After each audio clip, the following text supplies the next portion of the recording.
जगह पर बैठे रहिएगा। इस 15 मिनट में कोई किसी से कोई बात ना करिएगा, सिर्फ बाबा की आंखों में आंखें डालकर इस कथा को सुनिएगा। मैं दावे से कहता हूँ कि आपका काम खाटू जाओ या ना जाओ, इस कीर्तन में इस कथा के सुनने के माध्यम से यही बैठे बैठे बन जाएगा। बोले श्याम प्यारे की जय हो।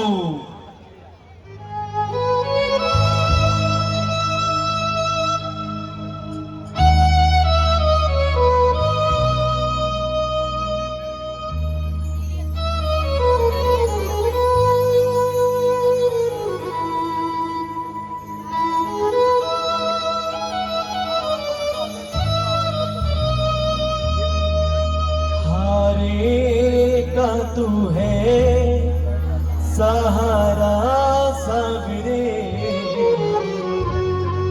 हमने भी तुझको है पुकारा सावरे।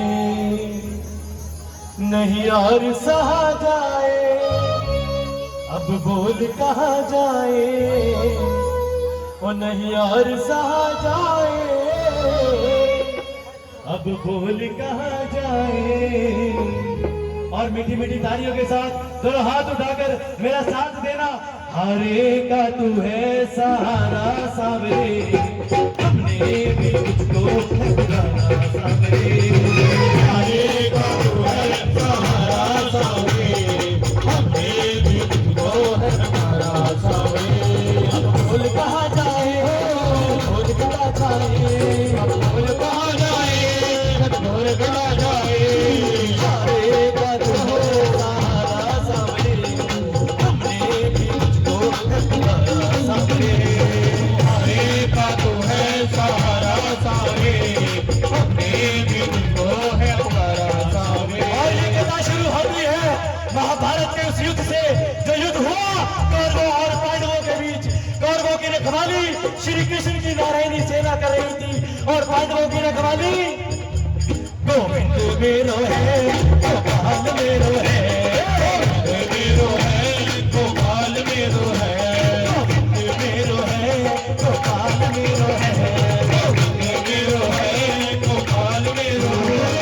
राधे बिहारी नंदलाल मेरो है, राधे बिहारी नंदलाल मेरो है। हाथ की ताली उठाकर क्या कहना है, गोविंद मेरो है, गोपाल मेरो है, गोपाल मेरो है, गोविंद मेरो है, गोपाल मेरो है। पांडवों में वो भीम, भीम के पुत्र हुए घटोत्कच और घटोत्कच के पुत्र हुए महाबली बर्बरीक। बोलिए बर्बरीक भगवान की। बाल बब्बर शेर की तरह घुंघराले थे, इसलिए नाम पड़ा बर्बरीक। माता मोरवी के लाल है, बोलिए मोरवी के लाल की जय हो, मोरवी के लाल की जय हो, जय हो, जय हो जी। मोरवी के लाल की जय हो, जय हो, जय हो जी। मोरवी के लाल की जय हो, जय हो, जय हो जी। मोरवी के लाल की जय हो, जय हो, जय हो जी। जिस प्रकार डॉक्टर का बेटा डॉक्टर बनता है, इंजीनियर का इंजीनियर बनता है, वैसे ही मेरे बाबा क्षत्रिय परिवार से थे।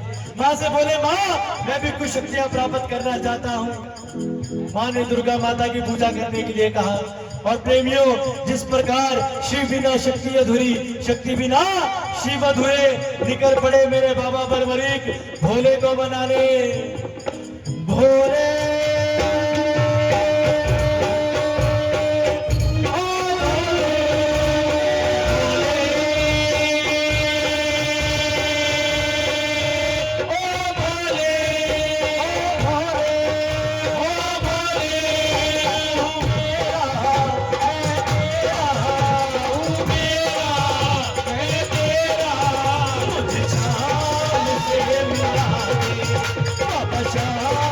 से मिला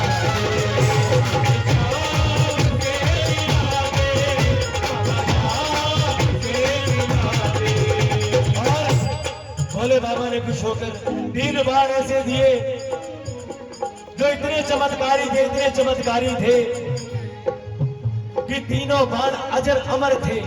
वो बाण कभी खत्म नहीं हो सकते थे। एक एक बाण में ऐसी शक्ति थी कि वो तीनों लोक जीते जा सकते थे। इसलिए इन्हें कहा जाता है तीन बाणधारी। बोलिए तीन बाणधारी की। तीन बाणधारी महिमा तुम्हारी, तीन बाणधारी महिमा तुम्हारी, तीन बाणधारी महिमा तुम्हारी, तीन बाणधारी महिमा तुम्हारी। खट्टू वाला सावरियो, खट्टू वालो सावरियो, खट्टू वाला सावरियो, खट्टू वालो सावरियो, हमारे कलहारी, तीन बाणधारी महिमा तुम्हारी, तीन बाणधारी महिमा तुम्हारी। और प्रेमियों, जब शक्तियां मिली, जब शक्तियां मिली तो मां के पास आए। मां से बोले कि मां, मैं भी इस महाभारत के युद्ध में लड़ना चाहता हूं। मां को पता था कि पांडव कमजोर है, कौरवों के पास श्री कृष्ण की नारायणी सेना है।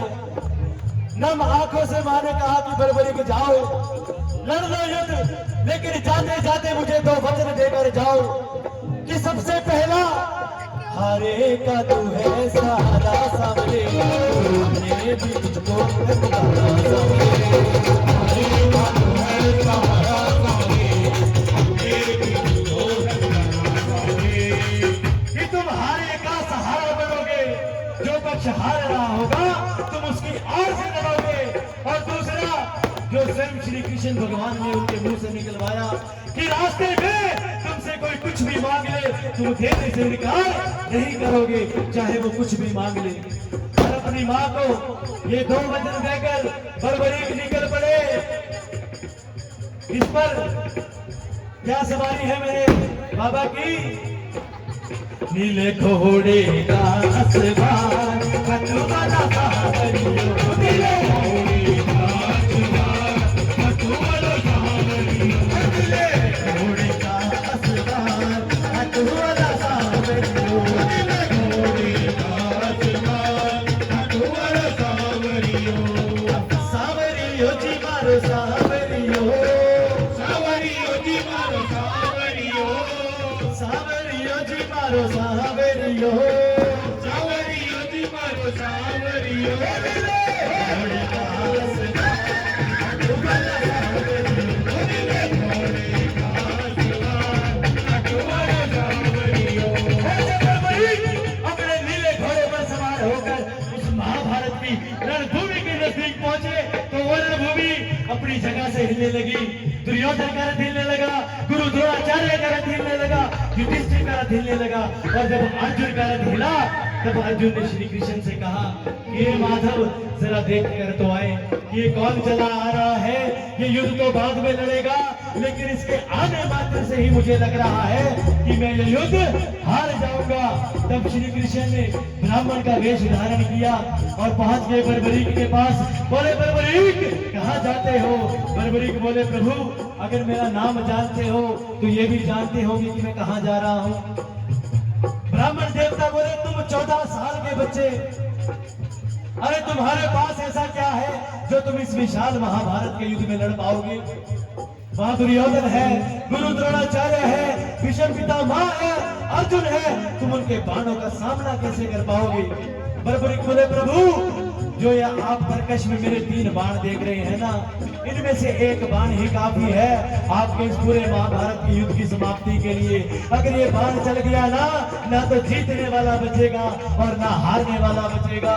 पर ब्राह्मण देवता बोले, बच्चे बातें करनी आसान है, सिद्ध करके बताओ तो जानू।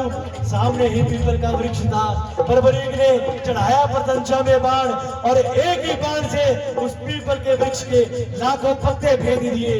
एक ही बाण से उस पीपल के वृक्ष के लाखों पत्ते भेज दिए और अंत में वो बाण श्री कृष्ण के पैर के ऊपर घूमने लगा, जो कि ब्राह्मण देवता थे, क्योंकि उन्होंने चोरी से एक पत्ता अपने पैर के नीचे दबा लिया था, ये देखने के लिए कि क्या वो किसी पांडव को बचा सकते हैं। क्योंकि वो पांडवों की मां को वचन देकर आए थे कि वो 5 पांडवों में से किसी एक को कुछ नहीं होने देंगे। और बरबरीक अपनी मां को वचन देकर आए थे कि वो हारे का सहारा बनेंगे। कृष्ण भगवान ये बात जानते थे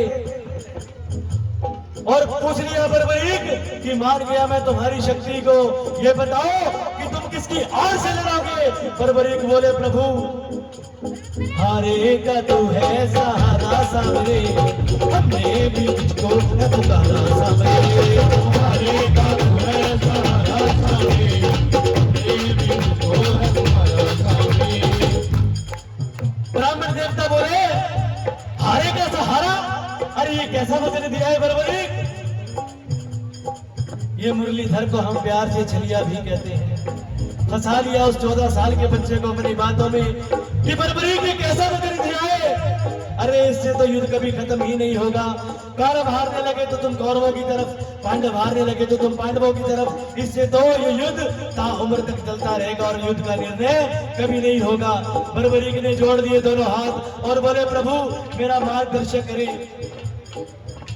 तब ब्राह्मण देवता के मुख से आवाज आई कि हे बर्बरीक, इस कलयुग के कल्याण के लिए मुझे एक शीश के दान की जरूरत है।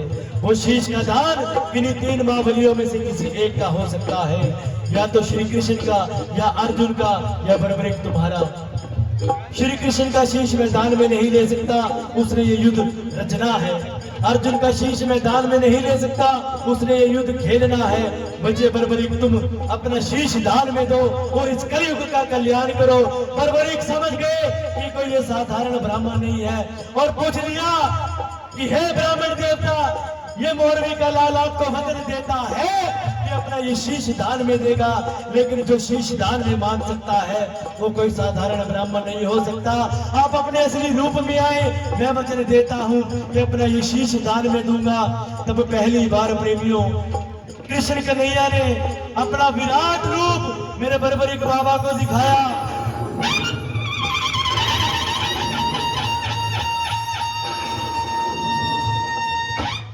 और झोली पसार कर खड़ा हो गया। वो तीनों लोग का मालिक मेरे बाबा बर्बरीक के सामने झोली पसार कर खड़ा हो गया। मांगा शीश का दान मुरली वाले ने, मांगा शीश का दान मुरली वाले ने। बर्बरीक ने निकाली तलवार, दे दिया शीश उतार घाटों वाले ने, दे दिया शीश उतार घाटों वाले ने, दे दिया शीश उतार घाटों वाले ने, दे दिया शीश उतार घाटों वाले ने, दे दिया शीश उतार घाटों वाले ने, दे दिया शीश उतार घाटों वाले ने। उस 14 साल के बच्चे ने एक अपनी मां का वचन निभाने के लिए अपना ये शीश दान में दे दिया। क्या उससे बड़ा दानी कोई हो सकता है? शीश का दानी की जो एक अपनी मां को वचन देकर आया था कि रास्ते में मुझसे कोई कुछ भी मांग ले, मैं देने से इनकार नहीं करूंगा। अरे उसने अपना शीश ही दान में दे दिया, तो उससे बड़ा दानी इस कलयुग का कोई नहीं है, कोई नहीं है। कृष्ण भगवान ने पूछ लिया बर्बरीक क्या कोई इच्छा है? बर्बरीक बोले प्रभु ये युद्ध देखने की इच्छा रखता हूँ।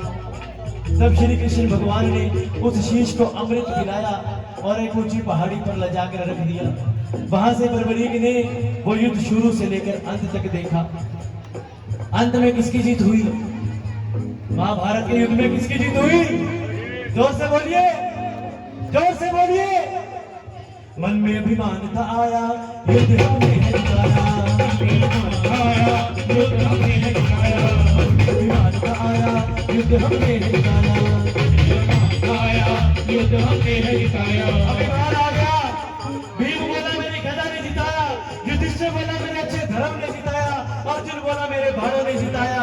तब एक ने कहा चलो चले मुरली वाले के पास, मुरली वाले के पास, चलो चले मुरली वाले के पास, मुरली वाले के पास। पांचों पांडव जब बंसी विजया के पास आए तो पूछा माधव हमें बताइए युद्ध किसने जिताया?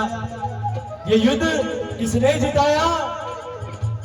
कृष्ण भगवान बोले पांडवों कैसी मूर्खता वाली बातें करते हो यार, मुझसे पूछते हो युद्ध किसने जिताया? अरे मैं तो तुम्हारे रथ का सारथी था, मेरी नजर तो बिल्कुल सीधी थी, ना इधर थी ना उधर थी, मुझे नहीं मालूम युद्ध किसने जिताया। अर्जुन ने हाथ जोड़ दिए माधव ये अटकलियां मत खेलो, अगर आपने नहीं बताया ना तो हम पांचों पांडव आपस में लड़कर मर जाएंगे। तब श्री कृष्ण भगवान बोले कि हाँ मैं एक ऐसे शीश के दानी को जानता हूँ जिसने ये युद्ध शुरू से लेकर अंत तक देखा है। एक बार मैंने तुम्हारे लिए झोली पसारी थी, एक बार तुम पांचों अपने लिए पसार लो। चलो चले, बातें वाले ध्यान दे, अब कथा का अंत आ रहा है। चलो चले,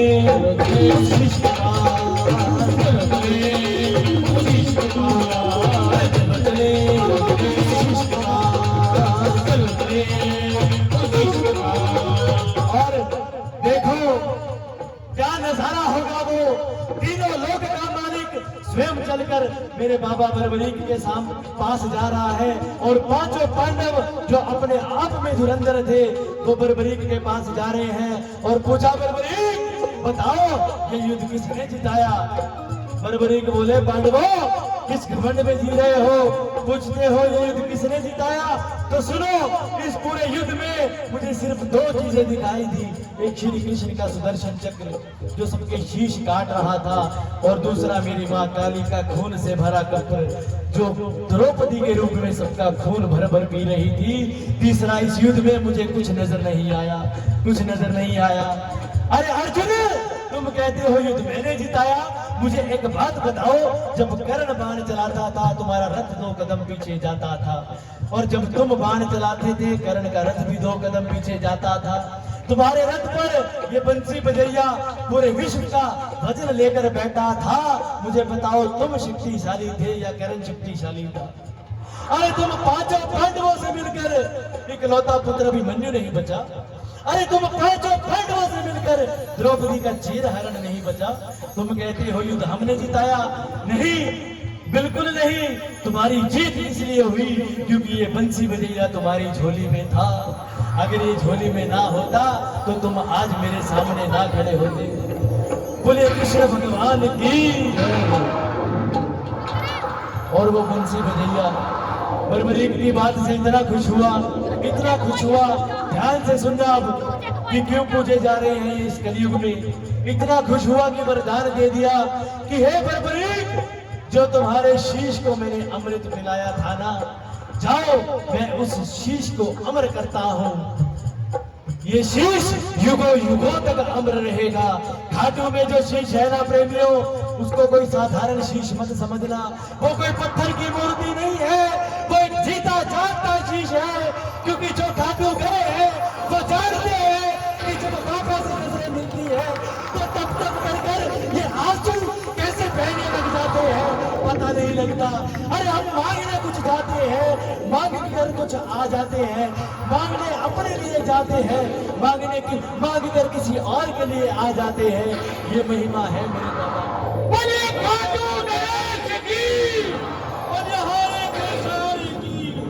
और इतना ही नहीं, बोले कि जो तुम अपनी माँ को 2 वचन देकर आए हो कि तुम हर एक का सहारा बनोगे, और तुम्हारे दरबार पर जो भी कुछ मांग ले कभी खाली नहीं जाएगा। जाओ, मैं उन वचनों को वरदान बनाता हूँ कि कलयुग में जो भी भक्त, जो भी दुखिया, जो भी पापी भी बोला उन्होंने, जो भी पापी तुम्हारे दर पर आ जाएगा अपने आप को हारा हुआ मानकर, तुम उसका सहारा बनोगे। और जो तुम्हारा नाम लेकर झोली पसार लेगा, तुम उसकी झोली कभी खाली नहीं भेजोगे। इसलिए प्रेमियों, ये हारे का सहारा कहलाता है। और एक और कहा कि जिसकी किस्मत में, इस तीनों लोक के रचयिता ने जिसकी किस्मत में दुख लिख दिए, अगर वो तुम्हारे दर पर आकर अपनी नाक रगड़े, अपना माथा टेके, अपने आप को हारा हुआ मानेगा, चाहे जितने भी पाप उसने किए हो, अगर वो तुम्हारे दर पर आ गया ना, तो उसकी किस्मत का लिखा भी तेरे दरबार में बदला जाएगा। जाओ, मैं ये वरदान देता हूँ। अगर किस्मत में लिखा कोई बदल सकता है तो वो मेरे बाबा श्याम है, कोई और नहीं है। स्वयं बंसी बजैया ने इनको ये वरदान दिया है कि किस्मत में लिखा भी तुम बदल सकते हो। और इतना ही नहीं, जाओ, मैं तुम्हें अपना श्याम नाम भी वरदान में देता हूँ। कलयुग में तुम मेरे श्याम नाम से पूजे जाओगे। पूरे श्याम प्यारे की। और जैसे जैसे कलयुग बढ़ता रहेगा, तुम्हारा प्रचार भी घर घर में बढ़ता रहेगा, तुम घर घर में पूजे जाओगे। आज ये मत सोचना कि क्या मेरे घर में भी कीर्तन होगा। होगा, ये वरदान है कि कोई भी घर ऐसा नहीं बचेगा जिसमें मेरे बाबा के नाम की जोत ना जगी हो। आज इस कीर्तन में मैं ये बात दावे से कहकर जाता हूँ, याद रखिएगा, आज जो भक्त, जो भी प्रेमी आपके घर प्रसाद लेकर आते हैं और आप मना कर देते हैं कि जाओ, मैं नहीं मानती उस खाटू वाले को, कौन है मुझे नहीं पता, एक दिन आएगा वो आपके घर पर आएगा, प्रसाद लेकर हाथ जोड़कर कहेगा, जय श्री श्याम, मैं खाटू गया था, ये खाटू का प्रसाद तुम्हारे लिए लेकर आया हूँ। मुझे भी बाबा ने अपने घर का नौकर बना लिया। बोले खाटू नरेश की जय हो। घर घर में पूजे जाएंगे, ये वरदान है। आज नहीं तो अगली पीढ़ी पूजेगी, अगली नहीं तो उससे अगली पीढ़ी पूजेगी, लेकिन घर घर में पूजे जाएंगे। इस पूरे विश्व में कोई ऐसा घर नहीं बचेगा जिसमें मेरे श्याम का नाम ना हो। इतने वरदान वाला ये देव है, इसलिए इतने कीर्तन हो रहे हैं। छोड़ना चाहोगे ऐसे देव का साथ? छोड़ना चाहोगे? नहीं ना, तो दोनों हाथ की ताली बजाकर और पूरी मस्ती में क्या कहना है? छोड़ेंगे ना हम तेरा द्वार बाबा, मरते दम तक। छोड़ेंगे ना हम तेरा द्वार बाबा, मरते दम तक। छोड़ेंगे ना हम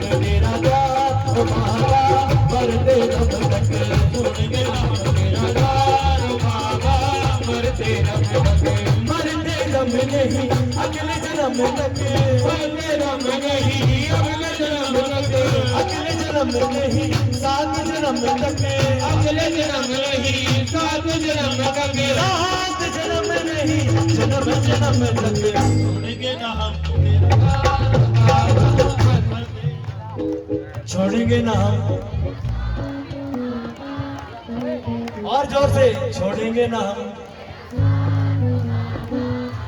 अरे इस भाव से गाओगे, ये तो मेरा भोला भाला देव है, अरे ये तो आपके साथ साथ वैसे ही चल देगा। अरे इस भाव से अगर इसको मना लोगे ना, ये बच्चा बनकर आपकी गोदी में बैठ जाएगा और इतना लाड ले जाएगा और इतना कुछ दे जाएगा कि आप सातों जन्म भी अगर किसी और दरवाजा खटखटाते रहोगे ना, कहीं नहीं मिलेगा। तो दोनों हाथ की ताली बजाकर छोड़ेंगे ना हम तेरा द्वार बाबा,